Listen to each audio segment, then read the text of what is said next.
তুমি মানব রূপে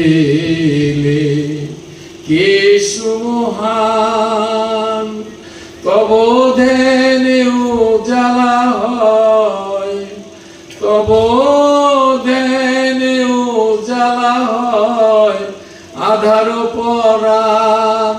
তুমি মানব রূপে কে সুমহান। তিনাকে চিনতে পারে নাই বাংলার মানুষ, পৃথিবীর মানুষ। কিছু সংখ্যক যাকে আমরা চিনছিল, আজও তারা সমস্ত কিছু ছাইড়া দিয়া সেই কদমে থাকার বাসনায় তার সমস্ত সংসার ছাইড়া দিয়া, সমস্ত দুনিয়ার মায়া ছাইড়া দিয়া তারা কাজ করতেছে। ঠিক না বেটি? আপনারা সেইভাবে তৈরি হন।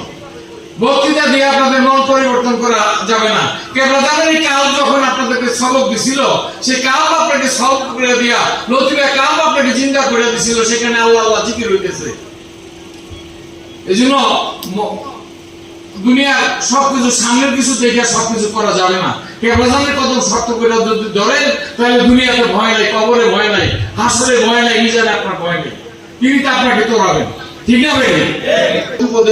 কথা না, পিন্টু ভাই বসে আছেন, তিনি আমার মুরব্বী। সকলে সালেক ভাইকে আজকে প্রথম দেখলাম, আমি তার পিছার ছাড়তাছি না, দেখি চোখের পানি আমার পড়ে। তিনি বুঝতে পারেন না, আপনাদের দেখে অনেক চোখের পানি পড়ে। কারণ হইলো এত দূর থেকে আমার মুর্শিদগঞ্জ পদ্মা পাবেনি যাওয়া যায়, সেইখান থেকে মানুষ যাইতে বিব্রত বোধ করে, বিরক্ত বোধ করে। কিন্তু আপনারা কিভাবে এই সেখান থেকে যাই আবার আসেন, আবার যান, আবার সমস্ত হুকুম পালন করেন, এইটা দেখেই আমি তাজ্জব হয়ে গেলাম। আল্লাহ আপনাদের কাছে আমি দোয়া চাই, আমি যদি যতদিন দুনিয়াতে বাইচা থাকি, যত কষ্টই আসুক, আমি যেন কেবলাজানের ওই কদম থেকে জুদা না হই।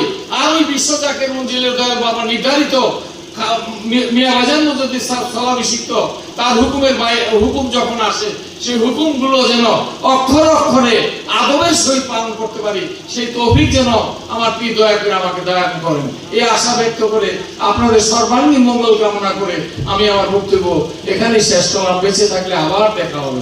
আসসালামু আলাইকুম ওয়া রাহমাতুল্লাহ।